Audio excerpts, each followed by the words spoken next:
এবং ধন্যবাদ জানিয়ে অন্তরের অন্তঃস্থল থেকে এরকম একটি প্রাণবন্ত, জীবনমুখী এবং বর্তমান পরিস্থিতি নিয়ে একজন রাজপথের রাজনীতিবিদের বক্তব্য আমরা শুনলাম। আমি তাকেও কৃতজ্ঞতা প্রকাশ করছি। ঢাকা উপজেলা বিএনপির সাবেক সাধারণ সম্পাদক ও জেলা বিএনপির সদস্য জনাব মঈনুল ইসলামকে। ওনার এই এত সুন্দর প্রাণবন্ত বক্তব্যের পরে বিমান তো ল্যান্ড করছে, এখন কি আর স্পিড বাড়াইতে পারবো? আমি শুরুতেই ধন্যবাদ জানাই আজকের এই অনুষ্ঠানের সম্মানিত সভাপতি, এই নির্বাচনী জনসভার যিনি সভাপতিত্ব করছেন। এখানে উপস্থিত আছেন আমাদের নির্বাচনী পরিচালনা কমিটির সম্মানিত সদস্য সচিব অধ্যাপক রুহুল আজাদ সহ বাংলাদেশ জাতীয়তাবাদী দল বিএনপির বিভিন্ন স্তরের নেতৃবৃন্দ, অঙ্গ ও সহযোগী সংগঠনের নেতৃবৃন্দ ও আমার প্রাণপ্রিয়, যাদের সাথে দীর্ঘদিনের আত্মার সম্পর্ক সে লক্ষ্মীমারাইবাসী, সবাইকে আমার আদাব, শুভেচ্ছা এবং মুসলমান ধর্মাবলম্বীদের প্রতি রইল আমার সালাম। আসসালামু আলাইকুম।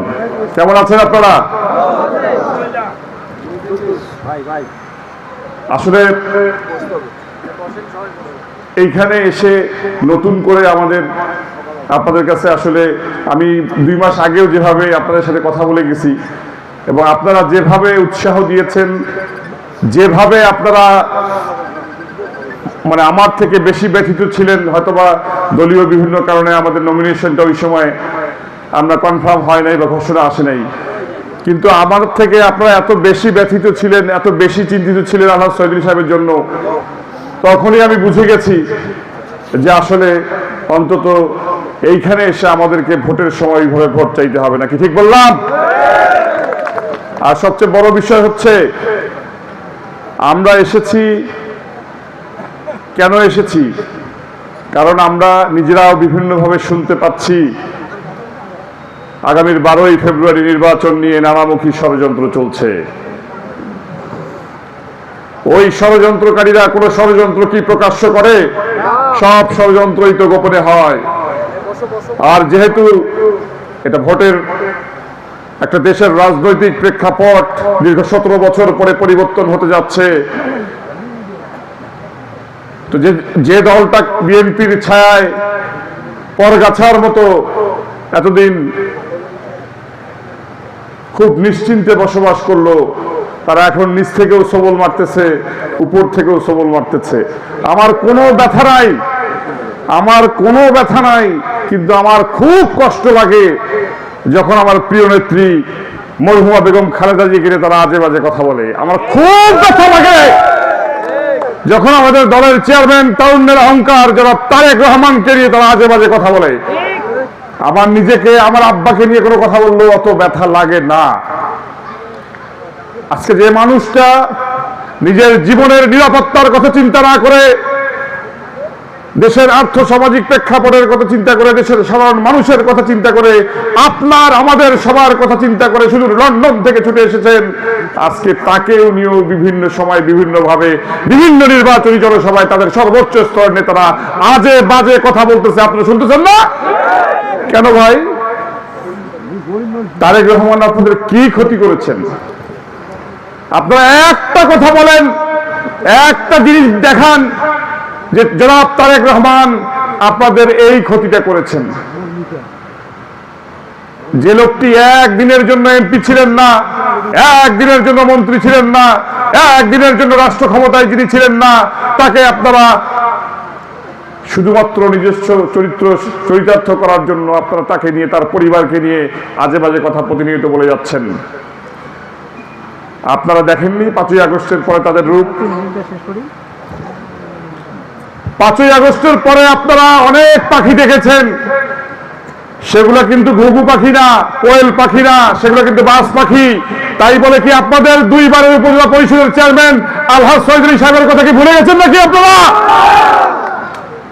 আমার আব্বা কালকে ওই সাইডডালা বাজারে নির্বাচনী প্রথম জনসভায় একটা বক্তব্য দিয়েছে। দেখেন ওইখানে কিন্তু উনি উদাহরণ দিতে গিয়ে আপনাদের এই শিমুলবাড়ির কথাই বলেছে।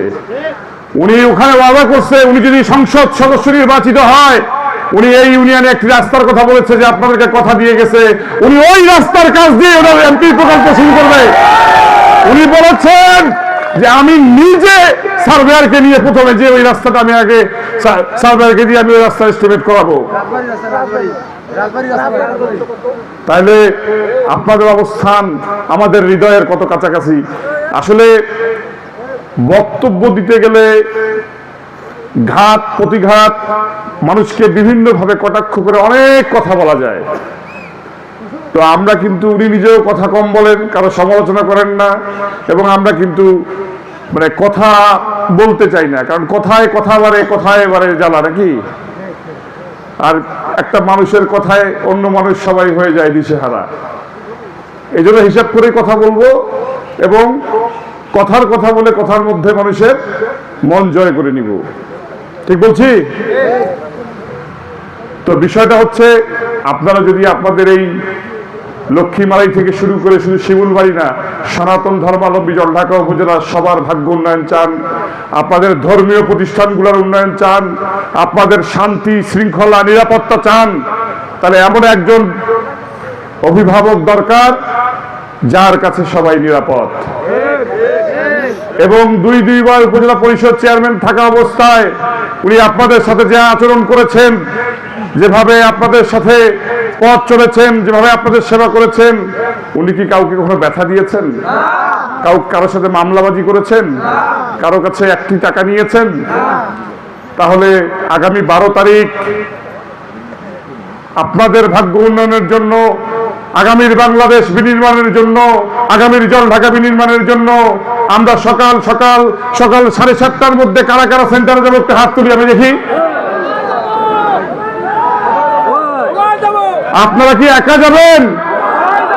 আমার মা বোনদেরকে নিয়ে যাবেন, আমার দাদিদেরকে নিয়ে যাবেন। আপনারা সকাল সেন্টারে যাবেন, আপনারা নিজেদের ভোটটা আগে দিবেন, তারপরে আপনারা বাকি সবাইকে ভোট সেন্টারে আসার ব্যবস্থা করবেন। অনেক ষড়যন্ত্রের কথা শুনতেছি, ওরা সকাল ভোট দিবে, আবার বের হয়ে লাইনে দাঁড়াবে, বিভিন্ন পাড়ায় যাবে, আপনাদেরকে ভয় ভীতি দেখাবে। এগুলো সব গোপন পরিকল্পনা। একটা কথা আছে না যে আমরা যদি সবাই ঐক্যবদ্ধ থাকি তাহলে এইসব ষড়যন্ত্র কি কেউ কোনো ফল পাবে কি বলেন আপনারা? বিষয় হচ্ছে এইসব বিভিন্ন ধরনের কথা কানে আসতেছে। আমার আব্বা কালকে সর্বোচ্চ পর্যায়ের একটা আইন শৃঙ্খলা মিটিংয়ে ওনাদেরকে ডেকেছিল, যারা এমপি প্রার্থী ছিলেন। ওনাদেরকে স্পষ্ট বলে দেওয়া হয়েছে এখানে জলঢাকা ক্যাম্পে একজন সিও থাকবেন, একজন কর্নেল সাহেবের নাম্বার দেওয়া হয়েছে। ওনারা শুধুমাত্র যে জিনিসটি দেখবেন যে ভোট প্রদানের যে অধিকার সেটা কেউ বাধা দিচ্ছেন কিনা এবং ভোটারদেরকে কেউ ভয় ভীতি দেখাচ্ছেন কিনা, মূলত তারা সেটাই দেখবেন। অতএব এখানে বিএনপির নেতৃবৃন্দ আছে, আমাদের স্থানীয় প্রতিনিধি আছে, আপনারা কোনো ধরনের আশঙ্কা যদি বোধ করেন আপনার সাথে আমাদেরকে জানাবেন। 1 মিনিট সময় লাগবে না, আপনারা সে রিয়াকশন দেখতে পারবেন। আগামী 12 ফেব্রুয়ারি আপনারা ভোট সেন্টারে যাবেন, তার আগে যদি আপনাদের 1 ফোঁটা ঘাম ঝরে তাহলে আমরা 1 পাউন্ড রক্ত দিয়ে দিব বললাম। আপনারা বাংলাদেশ জাতীয়তাবাদী দল বিএনপির কর্মীদেরকে ওই গত 17 বছরের মতো ভাবিয়েন না। তারা জুলুম নির্যাতনের শিকার হয়ে কোণঠাসা হয়ে কেউ বাড়িতে থাকতে পারে নাই, কিন্তু এখন তারা প্রতিবাদী এবং তারা আপনাদের সাথে সুবিচার করবে, আপনাদের পরিপূর্ণ নিরাপত্তা দিবে আগামী 22 ফেব্রুয়ারি সেন্টারে যে সুষ্ঠুভাবে ভোট দেওয়ার জন্য। আমি আমার বক্তব্য আর দীর্ঘায়িত করব না। এখানে অনেকেই উপস্থিত হয়েছেন, অনেক বড় মিছিল দেখতে পেরেছি এবং আপনারা আন্তরিকতার সাথে আমি দেখছি একজনও ওঠেন নাই যারা চেয়ারে বসছেন। আপনাদের সবার জন্য একটা হাততালি। আমি এ পর্যন্ত বোধহয় 3-4টা নির্বাচনী সবাই গেলাম, আজকে একটু ব্যতিক্রম। আমি চেয়ারে যারা বসছে আমি একজনকে উঠতে দেখি নাই। আপনাদের প্রতি আসলেই আমি কৃতজ্ঞতা জানাচ্ছি।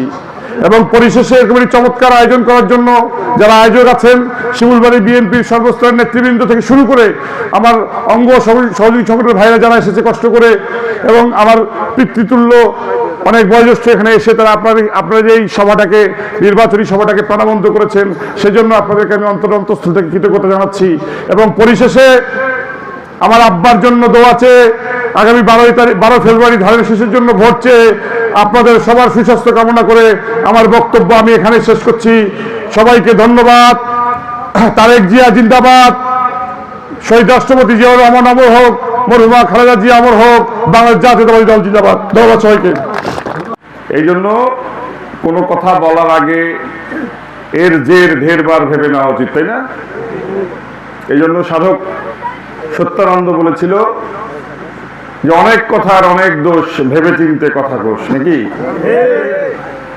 আমরা অনেকেই বলি না যে মুখের কথায় চিরা ভেজে না, কিন্তু চিরা না ভিজলেও ওই 5ই আগস্টের পরে যারা মানুষ ভেজে খাইছে ওদের এই ভোটে কিন্তু লেজে গোবরের অবস্থা হয়ে যাবে। আজকে এই ভবনচুল বাজারে ধানের শীষের পথসভায় উপস্থিত সম্মানিত সভাপতি একটু আগে এখানে অত্যন্ত চমৎকার বক্তব্য দিয়েছেন।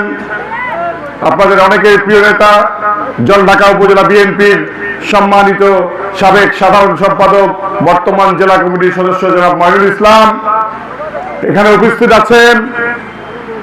জলঢাকা উপজেলা বিএনপির সাবেক সাংগঠনিক সম্পাদক ও সাবেক জেলা কমিটির সদস্য জনাব রুহুল আজাদ এখানে উপস্থিত আছেন।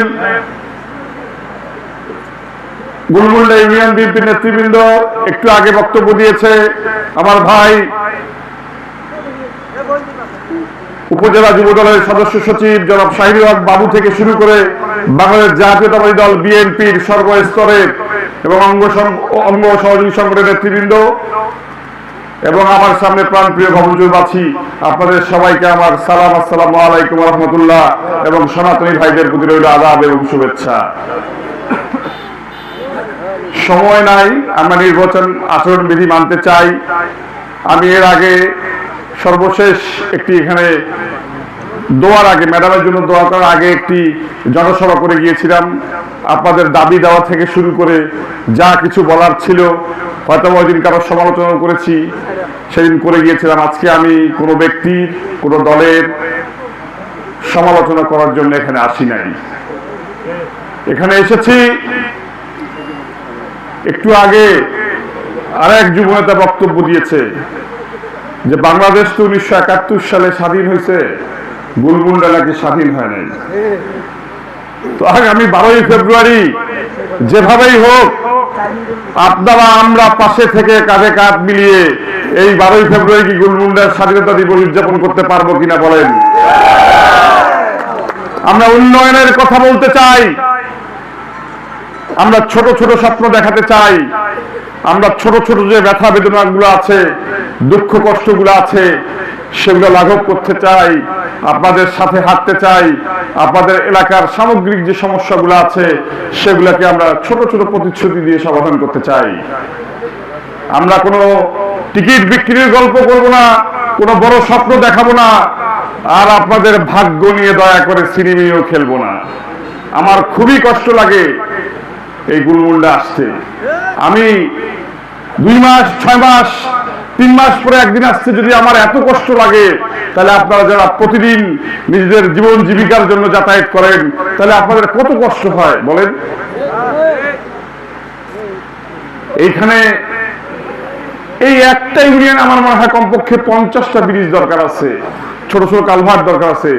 একটা মানুষ যার কারণে 2 কিলো, 3 কিলো, 4 কিলো ঘুরে যেতে হয়। গত বছরও আমি দেখছি যে আসার সময় অন্তত 3-4 জায়গায় 4-5টা অটো পড়ে গেছে। এবার একটু ভালো দেখতেছি। আমি মিথ্যা কথা বলতেছি? আমার আব্বা আলহাজ সৈয়দ আলী সাহেব আপনাদের একজন পরীক্ষিত সেবক, উনি 2 বার উপজেলা পরিষদ চেয়ারম্যান ছিলেন। উপজেলা পরিষদে কি আছে আপনারা জানেন। উনি যদি সংসদ সদস্য নির্বাচিত হয় আপনাদের ভোটে, আপনাদের এই যোগাযোগ ব্যবস্থার জন্য সর্বপ্রথম আমি তসলিম ভাইকে কথা দিলাম, ওনাকে কিন্তু প্রকল্প পাস করতে হয়। কারণ আপনারা তো অনেক বেশি কিছু চান নাই। একটা সংসদ সদস্য, একজন সংসদ সদস্য, তার যদি উদ্দেশ্য সৎ থাকে, তার যদি জনগণের কাছে জবাবদিহিতে থাকে, এইসব ছোট ছোট যোগাযোগ খাতের যে সমস্যাগুলো আছে, ছোট ছোট ব্রিজ কালভার্ট থেকে শুরু করে শিক্ষা প্রতিষ্ঠানের, এটা তো দায়িত্ব, কেন করবে না? হয়তো আমরা আমাদের বিগত আমলের সংসদ সদস্য যারা ছিল তাদেরকে আমরা সেইভাবে আসলে ওরকম মানুষকে, নেতৃত্বে আসার মতো মানুষকে নির্বাচিত করতে পারিনি, তার দায়ভার তো আমরা নিচ্ছি নাকি? আলহাজ শহীদ আলী সাহেবের উপর কি আপনাদের আস্থা আছে? আমি কিন্তু বলেছি যে যদি আমি আপনাদের যোগাযোগ ব্যবস্থার এই সমস্যাগুলো সমাধান করতে না পারি, 12ই ফেব্রুয়ারির পরে আর কোনোদিন আপনাদের এই ভবন চুরে ভোট চাইতে আসবো না, না, না। কিন্তু এই ভবন চুরের কি উন্নয়ন, এই যে যোগাযোগ ব্যবস্থা থেকে শুরু করে, এখানে আমি একটা স্বাস্থ্য কেন্দ্রের কথা বলছি, এখানে এখনো অনেক প্রসূতি মা আছে যে যোগাযোগ ব্যবস্থার কারণে জল ঢাকা যাইতেই অনেক মারাত্মক অসুস্থ হয়ে যায়, 2-1 জন মারাও গেছেন এই গত 2-1 বছরের মধ্যে, সত্য না? এই সমস্যাগুলো সমাধান করার জন্য এটা কি একজন মানুষ কি পারবে? সাধারণ মানুষ পারবে? একজন ইউনিয়ন চেয়ারম্যান পারবে? কে পারতে পারে? একজন সংসদ সদস্য। এই জন্য আমাদের তো ভাই কোনো শক্তি নাই। আলহাজ শহীদ আলী সাহেব কি একা নিজে নিজে নির্বাচিত হতে পারবে? শুধু বিএনপির মানুষ তাকে ভোট দিয়ে কি নির্বাচিত করতে পারবে? এই জন্য দল মত নির্বিশেষে সমাজের সর্বস্তরের মানুষের হাত প্রসারিত করতে হবে, তাই না? আমারও একটা ভোট, আপনাদেরও একটা ভোট। এখন আপনারা বলেন, আপনারা সবাই মিলে কি ঐক্যবদ্ধ হবেন কিনা বলেন? আমার প্রিয় নেতা বলেছে ঐক্য, ঐক্য, ঐক্য। আমরা ঐক্য দিয়েই আগামী দিনে সমৃদ্ধ বাংলাদেশ এবং শান্তির বাংলাদেশ গড়ব।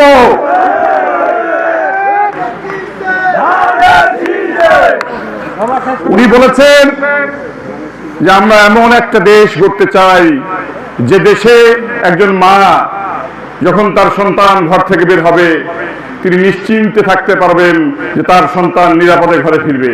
কি বুঝতে পারতেছেন না? উনি আমাদের বাবাদের কথা চিন্তা করেছেন, মায়েদের কথা চিন্তা করেছেন, আগামী দিনের সন্তানদের কথা চিন্তা করে অনেক পরিকল্পনা নিয়ে বাংলাদেশে এসেছেন। আজকে সময় নাই, আর 1 মিনিট সময় আছে, এই জন্য আমি এত দীর্ঘ আলোচনা করলাম না। আমি আলহাজ শহীদ আলী সাহেবের পক্ষে আজকে সর্বশেষ আমি বলছি যে আমি আপনাদের এই এলাকার উন্নয়নের জন্য আমি আলহাজ শহীদ আলী সাহেবের হাত ধরে যাতে এলাকাবাসী এই উন্নয়নগুলো তার কাছ থেকে আদায় করে নিতে পারে, সেজন্য আমিও আপনাদের সাথে সেই দাবি রাখছি। আপনাদের ব্যথায় আমিও সমব্যথী। আপনারা তাকে ভোট দিয়ে যদি জয়যুক্ত করেন, ইনশাআল্লাহ আপনাদের এইসব সমস্যাগুলি সমাধান করে দিবে, আমি কথা দিয়ে গেলাম। আগামী 12 তারিখ পর্যন্ত আপনাদের সকলের আমি সুস্বাস্থ্য কামনা করছি। আপনারা সুস্থ থাকবেন, আপনারা আমার আব্বার জন্য দোয়া করবেন, এবং এখানে কষ্ট করে যারা উপস্থিত হয়েছেন, সময় স্বল্পতার কারণে আমি অনেককে অ্যাড্রেস করতে পারিনি, আপনাদের কাছে আমি কৃতজ্ঞতা প্রকাশ করছি। এবং আপনারাও যারা কষ্ট করে এতক্ষণ বসে বক্তব্য শুনলেন, আপনারা হয়তো আমাদের এই কথাগুলো সবার মাঝে পৌঁছায় দিবেন, এই আশাবাদ ব্যক্ত করে আমি আপনাদের মাঝ থেকে বিদায় দিচ্ছি। আসসালামু আলাইকুম ওয়া রাহমাতুল্লাহ।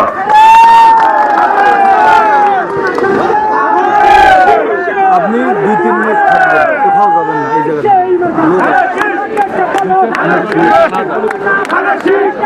আমরা প্রথম দিকে তো 1-2 তারিখ ওদিকে করবো। সভাপতি সমাপনী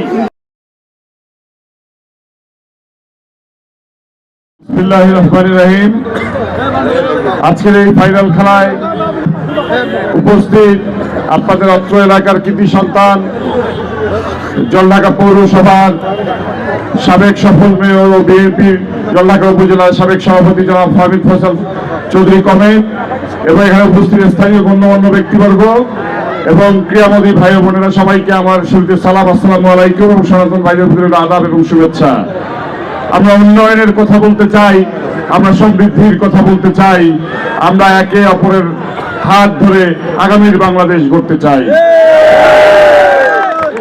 আজকে এই ক্রীড়ামোদী যেসব মানুষ এই মাঠে উপস্থিত হয়েছেন, এগুলি চমৎকার আয়োজনে আপনাদের মেয়র সাহেবের সার্বিক তত্ত্বাবধানে তার সুনিপুণ যে সংগঠক তিনি এই মাঠে এসে আমি আজকে তার বাস্তব প্রমাণ দেখলাম যে এরকম একটি খেলার মাঠে আসলে গত 17 বছর কিন্তু আমরা মাঠগুলো অকেজ হয়ে পড়ে থাকতে দেখেছি। কারো মায়ের নামে, কারো ভাইয়ের নামে কোনো টুর্নামেন্ট ছাড়া সারা বছর এই মাঠগুলো কিন্তু বন্ধ থাকতো। কিন্তু আজকে এই 5ই আগস্ট পরবর্তী সময়ে প্রত্যেকটা মাঠ জীবন্ত হয়ে গেছে, এবং যারা প্রকৃত ক্রীড়া সংগঠক, যারা সমাজে সবসময় বিভিন্নভাবে অবদান রাখে, আপনাদের এলাকার কৃতি সন্তান মেয়রের মতো, তারা কিন্তু 5ই আগস্টের পরে নিজস্ব ব্যবস্থাপনায় আপনাদের জন্য, এই আমাদের যুবকদের জন্য খেলাধুলার যে ব্যবস্থা তারা কিন্তু ব্যক্তিগতভাবে অবদান রেখে করে যাচ্ছেন। কিন্তু আগামীতে যদি আমরা ক্রীড়ামোদী, ক্রীড়াকে ভালোবাসে, জাতীয়তাবাদে বিশ্বাসী এরকম একজন লোককে যদি আমরা এই এলাকার সংসদ সদস্য নির্বাচিত করতে পারি, তাহলে এই মাঠগুলো জীবন্ত হয়ে যাবে। আপনারা অনেকেই জানেন এই রাজারহাটের এই মাঠটা কিন্তু একটা ঐতিহাসিক মাঠ। এখানে অনেক দিন থেকে অনেক ফুটবল টুর্নামেন্ট আমি অনুষ্ঠিত হতে দেখেছি, অনেক কৃতি ফুটবলার এখান থেকে তার তৈরি হয়েছিল, কিন্তু আজকে এই মাঠটা প্রায় মৃত ছিল 17 বছর। তো আমি আশা করব এখান থেকে ভবিষ্যতে যদি আপনারা আমরা সবাই মিলে একজন ক্রীড়ামোদী সংগঠক এবং একজন সজ্জন এমপি নির্বাচন করতে পারি, এখানে স্থানীয় যদি আমরা একজন পৌরসভার মেয়র তৈরি করতে পারি, তাহলে এখানেও একটা রাজারহাট মিনি স্টেডিয়াম করা সম্ভব। কি বলেন? তো সেই জন্য বল আপনাদের পায়ে, এখন আপনারা গোলে মারবেন না গোল পোস্টের বাইরে মারবেন, সেটা আপনারা যদি আপনাদের রাজারহাটের এই মাঠের উন্নয়ন চান, সার্বিকভাবে বগলাগাড়ির উন্নয়ন চান, জলঢাকার উন্নয়ন চান, তাহলে আমি সরাসরি কিছু বলছি না। আগামী 12 তারিখ বল আপনাদের সামনে থাকবে, পোস্ট আপনাদের সামনে থাকবে, আপনারা গোলে শুট করবেন কিনা সেটাই দায়িত্ব আপনার। আমি আজকে আর আপনাদের সময় নিব না। আমাকে এখানে অনুষ্ঠানে দাওয়াত দেওয়ার জন্য যারা আয়োজক আছেন তাদেরকে আন্তরিকভাবে ধন্যবাদ জানাচ্ছি। আপনাদের সবার উপস্থিতি এবং প্রাণবন্ত আপনাদের উৎসাহ দেখে আমি খুবই ভালো লাগলো। আমার আপনাদের প্রতি কৃতজ্ঞতা প্রকাশ করছি। এরকম আয়োজনে আপনার নিয়মিত সাড়া দিবেন এবং আয়োজকদেরকে উৎসাহিত করবেন, এই কামনা রেখে আমি আপনাদের সুস্বাস্থ্য কামনা করে বিদায় নিচ্ছি। আসসালামু আলাইকুম ওয়া রাহমাতুল্লাহ।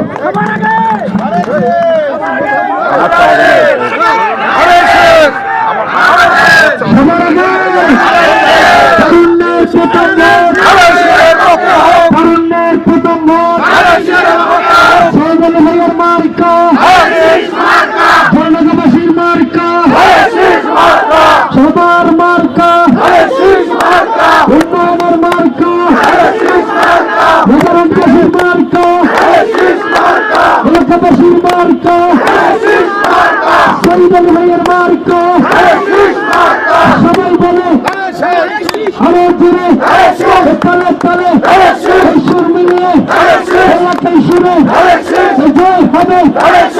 ধন্যবাদ সম্মানিত সভাপতি।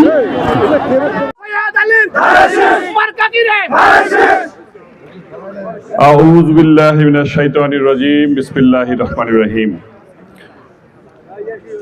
ধানের শীষের এই প্রচারণা জনসভায় আজকে আমাদের মাঝে উপস্থিত, যেহেতু সময় স্বল্পতা, বাংলাদেশ জাতীয়তাবাদী দল বিএনপির সর্বস্তরের জেলা, উপজেলা, পৌরসভা, ইউনিয়ন, ওয়ার্ড, আমার সমবয়সী অগ্রজ সকল পর্যায়ের নেতৃবৃন্দ এবং আমার সামনে উপস্থিত বেরুবনবাসী এবং পর্দার আলের মা বোনেরা, সবাইকে আমার সালাম, আসসালামু আলাইকুম ওয়া রাহমাতুল্লাহ।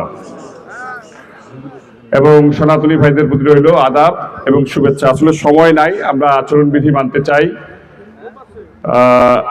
আমি আসলে বেরুবনে এসে আল্লাহ সৈয়দ আলী সাহেবের জন্য, ধানের শীষের জন্য ভোট চাইতে হবে, এটা আসলে মনে করতেছি না। তবে আমরা কি পরিস্থিতির মধ্য দিয়ে যাচ্ছি, জলঢাকার রাজনৈতিক অবস্থা কিরকম, এটা একটা ছোট্ট গল্প বলি। হ্যাঁ, গল্পটা হচ্ছে আমরা 21 তারিখে আমাদের 12টার সময় মিটিং ছিল। ওই দিন বিশেষ করে স্বতন্ত্র প্রার্থী যারা থাকে তাদের জন্য একটু গুরুত্বপূর্ণ বিষয় হচ্ছে তাদের মার্কাটা নির্ধারিত হয়। আর রাজনৈতিক দলগুলো তো প্রতীক থাকেই, ওই দিন হচ্ছে তাদেরকে আসলে বৈধভাবে মার্কাটা প্রদান করা হয়। তো এইখানে আমাদের নির্বাচনী আচরণবিধিতে যেটা আছে সেটা হচ্ছে যে আমরা 22 তারিখ থেকে প্রচারে যেতে পারবো। মানে 22 তারিখ মানে 21 তারিখ রাত 12টা, 1 থেকেই 22 তারিখ। তো নর্মালি আমাদের যে প্রচারের সরঞ্জাম মানে বিলবোর্ড, ফেস্টুন, এগুলো তো আমরা হয়তো বিভিন্ন ইউনিয়নে পাঠাবো। আমরা আগে পাঠাই নাই কেন, যে ইউনিয়নের আমাদের যারা সমর্থক আছেন তারা হয়তো ভুল করে আগায় লাগাই ফেলে, তো বেআইনি হয়ে যাবে। তো 11:30টার দিকে যখন আমাদের গাড়ি জলঢাকা ট্রাফিক মোড়ে গেছে, ট্রাফিক মোড় চেনেন আপনারা, 3 মাথা যে রাস্তাটা, তো ওরা যে ড্রাইভার গেছে আর যারা লাগাবে তারা গেছে, ফোন দিচ্ছে যে ভাই এখানে তো কোনো জায়গা নেই। কেন জায়গা নাই? আপনার ডেকোরেটরের যে বাসগুলো আছে, বাসগুলো দিয়ে 3টা জায়গার পুরো ওই ট্রাফিক যে চত্বরটা আছে 3 মাথা, ওরা চর দখল করার মতো দখল করে রাখছে। মানে অন্য কোনো প্রার্থীর মার্কা সেখানে লাগাইতে দিবে না। যাই হোক, আমি তো প্রথমে বুঝি নাই, আমাদের ছেলেপেলে যখন সবাই গেছে, দলের লোকজন যারা গেছে তারা হয়তো জোর করে লাগাইছে, বাট আমি থাকলে বলতাম একটাও লাগার দরকার নাই। কারণ মার্কা দিয়ে যদি ভোট হইতো তাহলে সারা জলঢাকা মার্কা লাগা রাখলেই তো হইতো। এখানে একটা জিনিস আমরা সবাই জানি, আমি ছোটবেলায় আমার আব্বার এটা খুব পছন্দের গান ছিল মান্নাদের গলায়, যে যদি কাগজে লিখো নাম কাগজ ছিঁড়ে যাবে, পাথরে লিখো নাম পাথর ক্ষয়ে যাবে, হৃদয়ে লিখো নাম সে নাম রয়ে যাবে। তো আলহাজ শহীদ আলী সাহেবের নাম কি আপনাদের হৃদয়ে আছে কি নাই সেটা বলেন। তো যদি আলহাজ শহীদ আলী সাহেবের নাম আপনাদের হৃদয়ে থাকে, যদি সে 10 বছর আপনাদের সেবক হিসাবে আপনাদেরকে সেবা দিয়ে থাকে, সে যদি কোনো ধরনের দুর্নীতি করে না থাকে, আমি কারো অন্য কোনো প্রার্থীর সমালোচনায় আজকে যাচ্ছি না, আমি যদি আপনাদের সবার কাছে আলহাজ শহীদ আলী সাহেবের পক্ষে আগামী 12ই ফেব্রুয়ারি ভোটটা চাই ধানের শীষে, এটা কি আমার খুব বেশি চাওয়া হবে? তাহলে আপনারা সকাল সকাল 7:30টার মধ্যে কে কে সেন্টারে আসবে একটু হাত তুলে দেখাবেন আমাকে, এবং আপনাদের বাড়ির প্রতিটি সদস্যকে নিয়ে আসবেন, আমাদের মা বোনদেরকে নিয়ে আসবেন। আমি আর 2টি কথা বলবো, কথা বাড়াবো না। বীরভূমবাসীর উপরে আমার বিভিন্ন কারণে মন খারাপ থাকতেও পারে, সেটা হয়তো 12 তারিখের পরে কথা বলবো। কারণ আপনাদের এমন কোনো ডাক নাই যে ডাকে আমরা সাড়া দেই নেই, আপনারা ডাকলেও আসি, আমরা না ডাকলেও আসি। আমি শুনতেছি আমাদের শুধু সনাতনী না, এখানে যারা বিশেষ করে একটি অন্য রাজনৈতিক দল, আমি সরাসরি বলি আওয়ামী লীগের রাজনীতি করত, তো আওয়ামী লীগের রাজনীতি যারা করতো তারা কি সবাই ফ্যাসিস্ট? আমাদের দলের চেয়ারম্যান বলেছেন যে আমাদের ভোট দরকার, শুধু বিএনপি না, যে কোনো দলের লোক যদি সে কোনো অন্যায় কাজের সাথে জড়িত না থাকে, সে কোনো অপরাধ করে না থাকে, সে যদি ধানের শীষের পক্ষে কাজ করতে চায় তাকে আমাদেরকে স্বাগতম। এটা প্রকাশ্য ঘোষণা। তো একটি দল আওয়ামী লীগের লোকজনকে ভয় ভীতি প্রদর্শন করছেন। আপনারা একটা কথা স্পষ্ট বলি, যদি আপনারা কোনো অন্যায়ের সাথে জড়িত না থাকেন, যদি আপনাদের বিরুদ্ধে কোনো মামলা না থাকে, আপনারা সবাই বাড়িতে ঘুমাবেন। কোন দালাল আছে আপনাদেরকে পুলিশে হয়রানি করায় সেটা আমরা দেখব। আর সনাতনী ভাইদেরকে বলতে চাচ্ছি, হিন্দু সম্প্রদায়ের ভাইদেরকে বলতে চাচ্ছি, আপনারা ওই চিড়ে কান নিয়ে গেছে এই গল্প শুনে ভয় পাবেন না। কোন মায়ের লালের শক্তি নাই আপনাদেরকে একটা হুমকি ধামকি দিয়ে এই জল ঢাকায় তারা রাজনীতি করবে, এটা স্পষ্ট আপনাদেরকে বলে দিতে চাচ্ছি। আপনারা বাংলাদেশি বাঙালি হয়ে, আমাদের ভাই হয়ে এই দেশে আগামীর বাংলাদেশ বিনির্মাণে আমাদের সাথে থাকবেন, এটাই আমাদের দেশ নায়ক জনাব তারেক রহমানের আমাদের উপর অর্পিত দায়িত্ব। আমি সবার সুস্বাস্থ্য কামনা করে আগামী 12 তারিখ পর্যন্ত আপনারা যাতে সবাই সুস্থ থাকেন এবং সবাই একযোগে 12 তারিখে সেন্টারে যে জনাব আলহাজ শহীদ আলীকে ধানের শীষ মার্কায় ভোট দিয়ে জয়যুক্ত করবেন, এই আশাবাদ ব্যক্ত করে সবাইকে আরেকবার ধন্যবাদ জানিয়ে আমার বক্তব্য এখানে শেষ করছি। আসসালামু আলাইকুম ওয়া রাহমাতুল্লাহ।